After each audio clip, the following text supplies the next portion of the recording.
নিয়োগ দুর্নীতি তদন্তে ফের গতি সিবিআই এর। সোমবার থেকে শিক্ষক শিক্ষাকর্মী সহ 37 জনকে তলবের তোড়জোড়। আর নিয়োগ দুর্নীতিতে মামলার শিক্ষক এবং শিক্ষাকর্মীদের যোগে নজর। অযোগ্য চাকরি প্রার্থীদের জিজ্ঞাসাবাদে উঠে এসেছে একাধিক নাম। সিবিআই রেডে বিভিন্ন স্কুলের 11 জন শিক্ষক এবং 2 জন শিক্ষাকর্মী।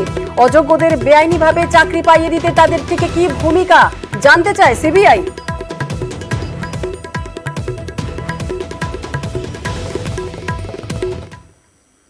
ধর্নার বিকল্প জায়গা জানালেন শুভেন্দু।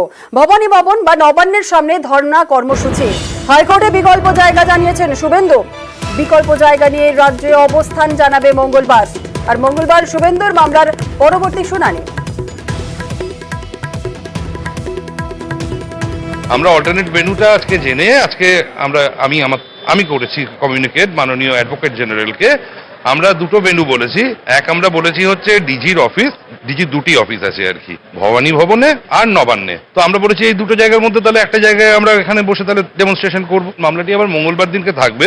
রাজ্য তরফ থেকেও বলেছে জানানো হবে যে কি কি ব্যবস্থা নেওয়া হয়েছে যারা আইন উল্লঙ্ঘন করেছিল অক্টোবর মাসে সভা করে, সত্যিটা সামনে চলে আসবে।